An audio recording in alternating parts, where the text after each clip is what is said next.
For any society to be economically stable and productive, equality of access to all resources and services must be paramount.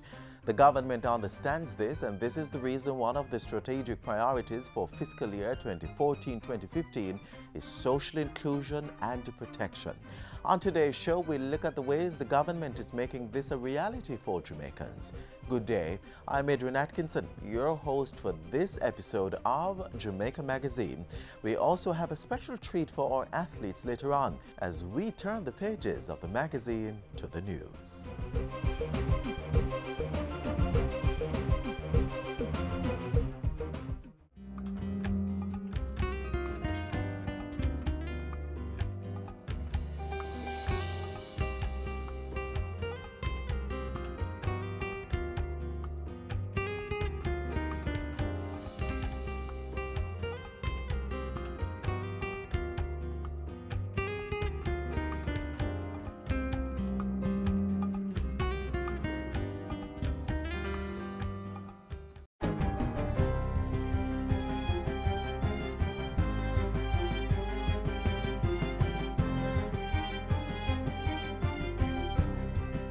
Good day, I'm Andrea Chizom and this is your JIS News for Wednesday, March 25. Prime Minister Portia Simpson Miller has announced several investments which are expected to improve the island's economic standing. While making her budget presentation on Tuesday, she announced that bauxite extraction had resumed at Alpart in Lane St. Elizabeth on March 23. The company has already employed 40 people and has committed to hire an additional 70 persons by the end of this month, and is on track to hire 250 people in total for the duration of the project. The plant will begin hauling bauxite to the port next month. The expansion of the Kingston Container Terminal is also gaining traction as Cabinet approved the signing of a concession agreement with a preferred bidder on Monday. The contract will be signed on April 7, allowing Terminal Link CMA CGM Consortium to finance, expand and operate the Kingston Container Terminal. Those who murder pregnant young women will soon face harsher punishment before the courts. Prime Minister Portia Simpson Miller says the law is being amended to allow for stiffer penalties when a girl is murdered and the perpetrator knew that she was pregnant. This is to be treated as an aggravating feature in determining the sentence imposed by the court, so that the murderer receives significantly harsher punishment in the form of a longer sentence. Mrs. Simpson Miller said the nation could not allow the murder, rape, incest and other forms of abuse perpetrated against children to continue. She gave an assurance that her administration would be intensifying interventions to bring these perpetrators to book and hold them accountable. Meanwhile, Youth and Culture Minister Lisa Hanna is urging children and adults to speak up about sexual abuse against children. The minister was speaking at a Pond Corner reasoning session in Halfway Tree on Friday. She lamented that too many children were being abused, pointing out that the ministry gets 220 calls per week about child abuse. Adding that 4,000 cases of child abuse were investigated last year, the youth minister called on citizens to take a stand. What helps is when you talk about it. When children are killed and then the community said, boy, them did suspect something did go on. That doesn't help the child after the child has died or after the child has been scarred. So I'm asking you, one of the things I'm asking you today, if you know a child who's being abused today, will you tell us? Please, if you tell us, it can save a life. The National Solid Waste Management Authority, NSWMA, is embarking on a pilot program to collect some categories of electronic waste. Individuals will be asked to separate electronic waste like cell phones, chargers, printers and computers from their household garbage for separate pickup by the NSWMA. The $2.4 million initiative began this month and continues into September. During the period, electronic waste in select communities in Kingston, St. Andrew and St. Catherine will be collected on the last Sunday of every month. Persons may also drop them off at the NSWMA's office on Halfway Tree Road in St. Andrew or any of their other 2 locations.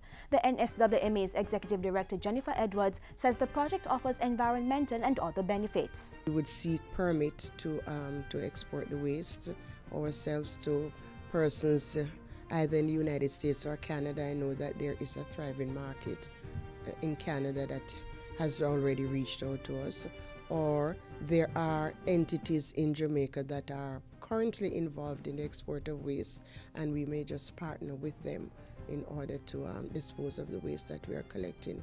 Persons are asked to delete their personal information from the electronic devices before handing them over to the NSWMA. The agency will, however, be implementing systems to delete any remaining data. And finally, the Ministry of Education is pushing back the start time of this week's GSAT to minimize students' potential exposure to smog from the Riverton City disposal site. The usual start time of 9 a.m. has been changed to 9:30 a.m. for this Thursday and Friday sitting of the test. The ministry says it has been reliably informed that the smoke nuisance from Riverton appears early in the morning and goes away by 9 o'clock. All presiding examiners are advised to begin at the new approved time in order to protect the integrity of the exam. And that's it for JIS News today. I'm Andrea Chisholm. Thank you for watching.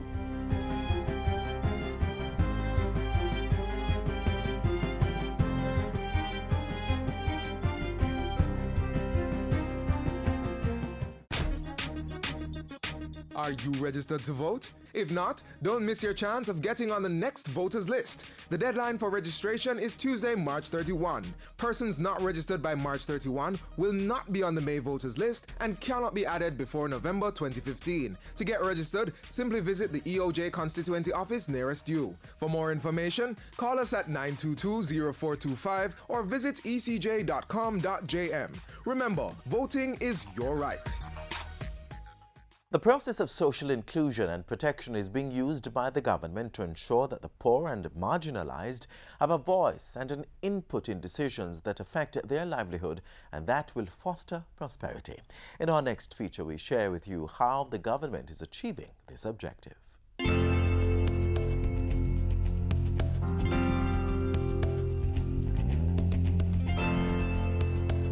They may look and act differently than what most people consider to be normal.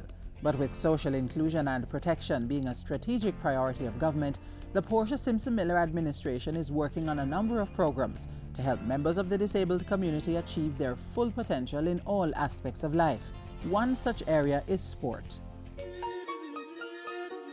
We're champion now.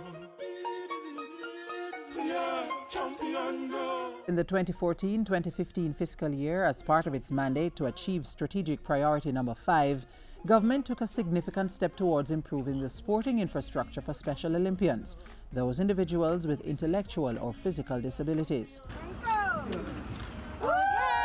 Through a public-private partnership, Jamaica's first ever Special Olympics basketball court and sports complex, a state-of-the-art facility, was officially opened in March 2015. It was funded by the Digicel Foundation at a cost of $8 million and is located next to the National Indoor Sports Complex at Independence Park Limited in St. Andrew, a company owned and operated by the government.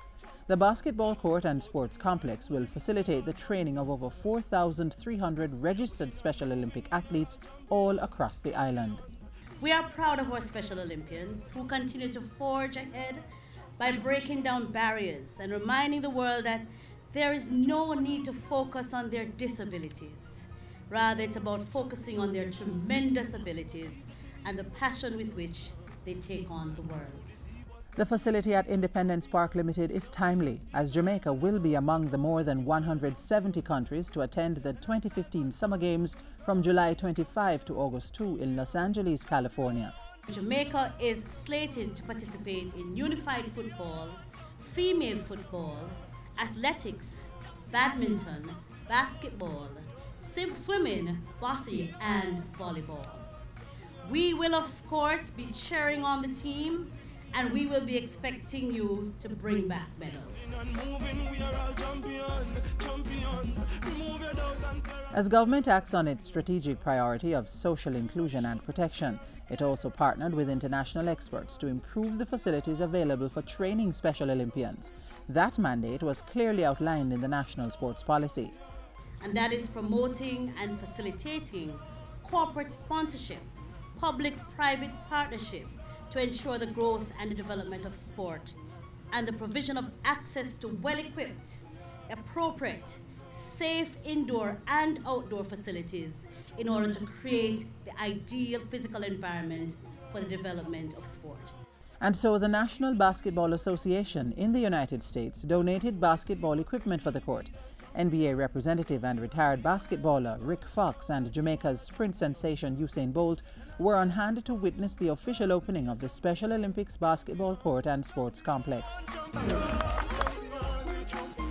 No praise can be too great for Minister Natalie Nita Headley, who walked these grounds intent on finding the best spot for our special needs court. And voila, this is perfect. Today brings us closer, one step closer, to providing the opportunities for them to use their abilities to shine for the whole nation and to removing the stigma and injustice often associated with those in the Special Olympic movement. Thank you for making sure that we got this prime venue to showcase our talent. The government of Jamaica actively pursuing plans to achieve strategic priority number 5, social inclusion and protection. Through public-private partnerships, it's improving the sporting infrastructure for those participating in the Special Olympics. Champion, champion, champion, champion, champion, champion.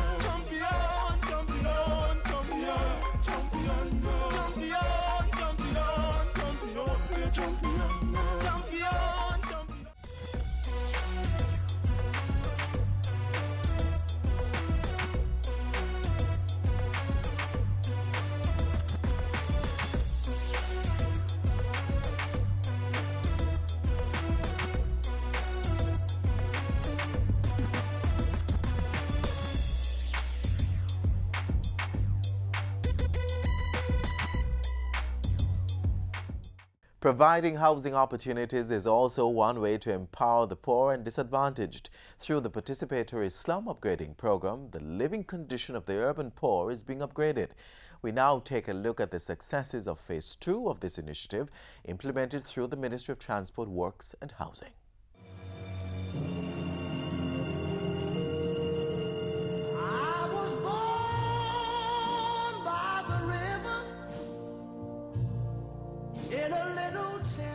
Our draft national housing policy has as its main objective to provide adequate housing, adequate, affordable and legal housing to all Jamaicans. Society's ideal is to have communities with quality homes, proper social and economic infrastructure, and systems to support a good life for its citizens.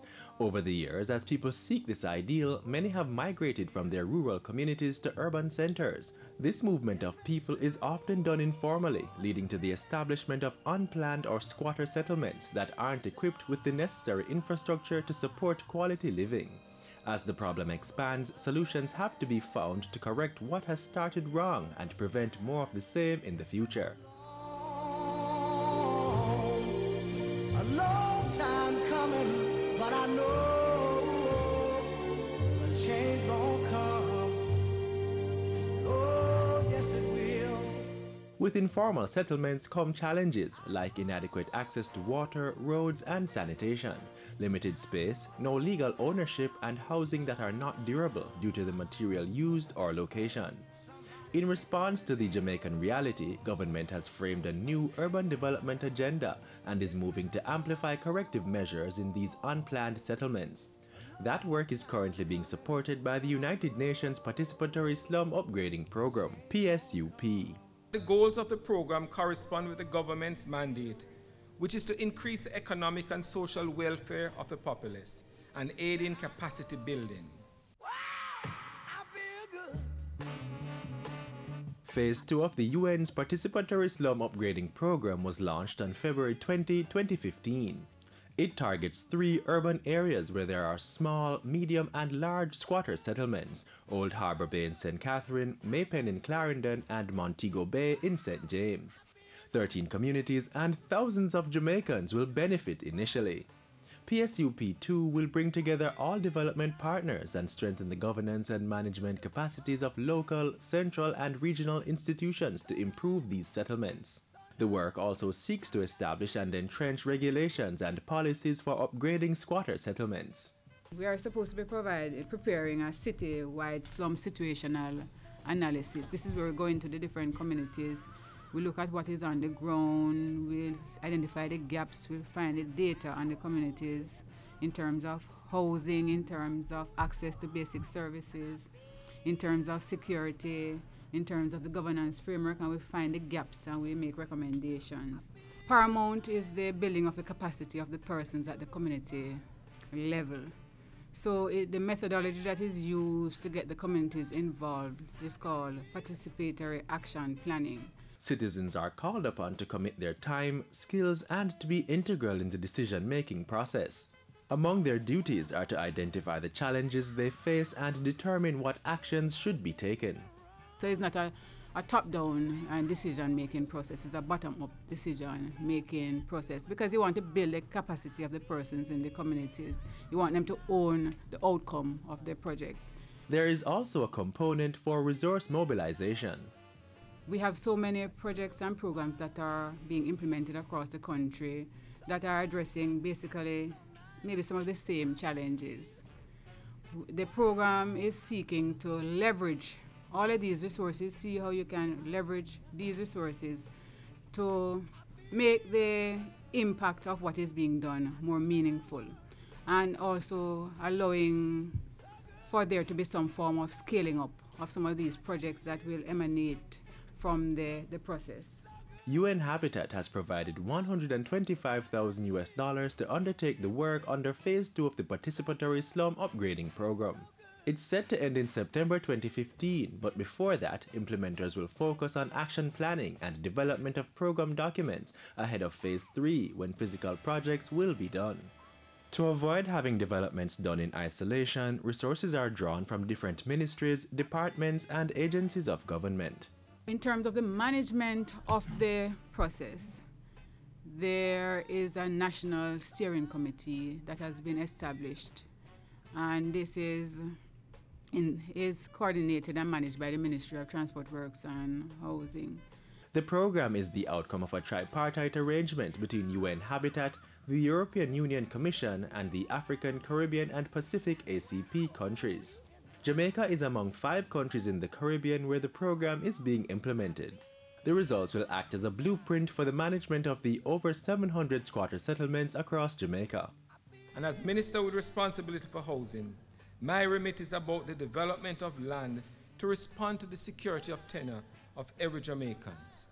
Development in this instance means improved access to clean drinking water, adequate sanitation, upgrading of roadways, physical infrastructure, cleaning of drains and channels, as well as capacity building.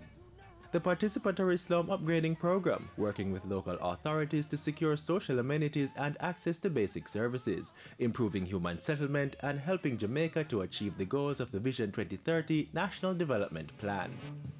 I feel nice, like sugar and spice.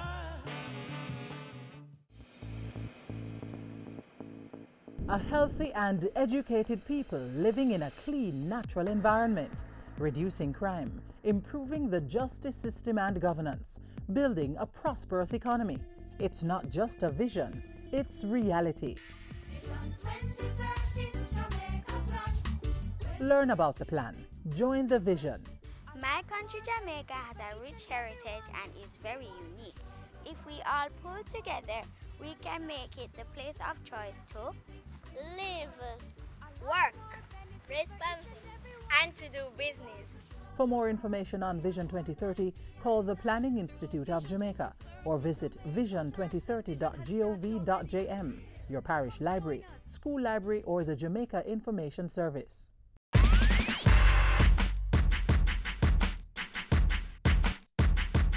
Our athletes need all the support they can get both on and off the track. Dr. Cynthia Thompson, one of Jamaica's pioneering athletes, has a special message for those who will be facing the competition during this 105th staging of the Boys and Girls Champs. I want to say that the athletes should pay attention, as I used to say, hit those books. They have feet and thighs, but they also have a head. Use it. You go out there and There goes the hamstrings. That's kaput. No certificate, no skill, no nothing, and you go. And then you have pity on you. People, being sorry for you, and so on. So even as athletes, you need to have an inclusive mentality. It's not all about what happens on the track, but you can use the strategies you have learned there to prepare you for greater successes.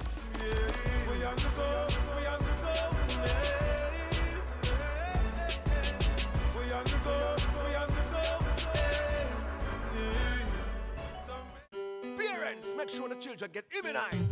Hear this!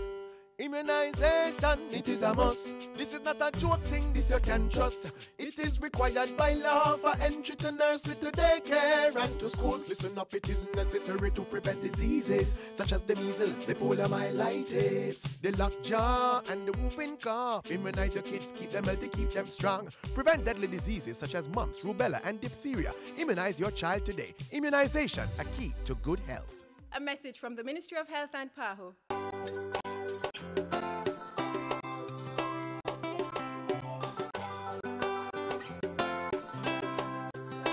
Rocky Point, located in the Portland Bight Protected Area, is synonymous with fishing, a trade many in this rural South Coast community of Clarendon depend on for a livelihood. The government, through the Jamaica Social Investment Fund and the local authority, is engaging the residents in a process of transformation to spur business growth and promote sustainable development. They are building structures and institutions that can drive social and economic growth for the people as part of an overall plan for rural development.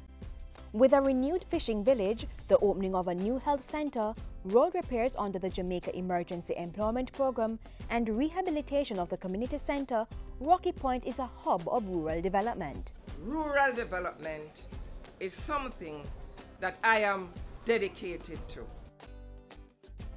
The Ministry of Local Government and Community Development is on a quest to find and promote additional ways of driving local economic development. We want to empower our people, and we recognize that it must start from the bottom. While fishing is not new to these parts, we understand its value in the process and how it can create employment, reduce poverty, and eventually contribute to the national economic development. It's putting people at the center of community development, where residents organize and take charge of realizing their goals. This is proving true in Rocky Point, which lately received a new market constructed on the grounds of the old one. What comes out of this market will certainly cook a sweet, sweet pot. And the vendors are happy. All that you need in the kitchen, I have it. I am in the market, the new market at Rocky Point. And I'm feeling so proud of the market. You have yam, banana, breadfruit, potato, dasheen, pumpkin.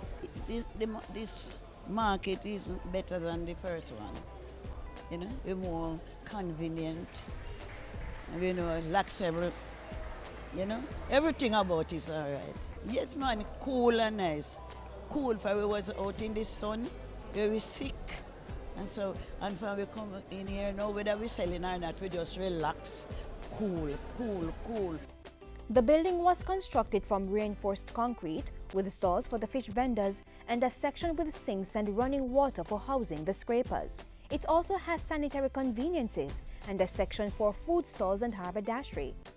The work carried out by JSIF at a cost of approximately $50 million, with the community covering $5 million and the rest in grant funding from the Caribbean Development Bank Basic Needs Trust Fund, which aims to increase access and improve social infrastructure, build the capacity of communities and local organizations, improve the participation of citizens and community groups in decision making.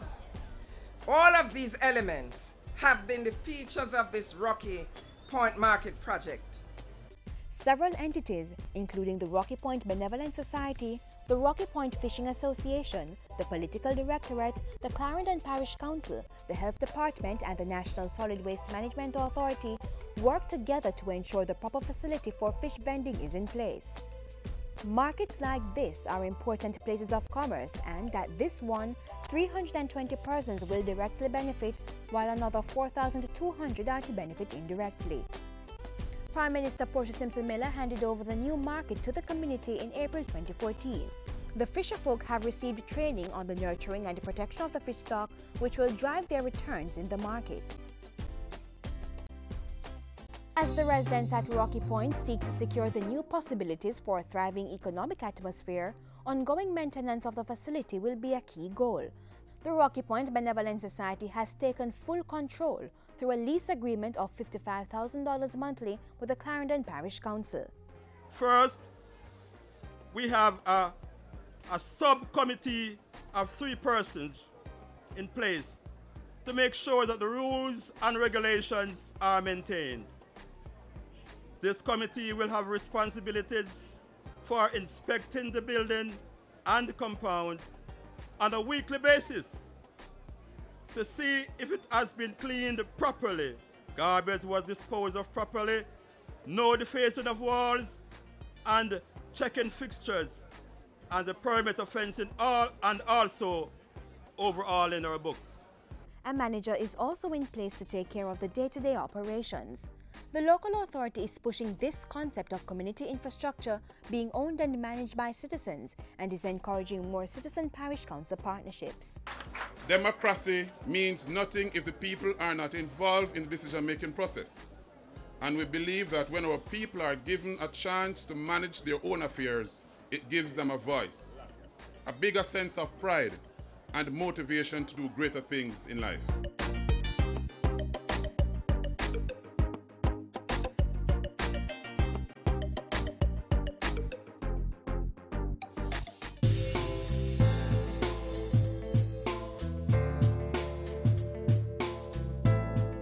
It was Jesse Jackson who said our premise is that inclusion leads to growth. So for those who are locked out, they lose development, and for those who are in power, lose market and growth. Thank you for the time you spent with me today. Remember to use our Facebook and Twitter pages, YouTube channel and the JIS website to stay in touch and keep up to date. The JIS News app is also available for download on your smartphone. I'm Adrian Atkinson. Let's do all we can to ensure that everyone has the place and space for growth in our society.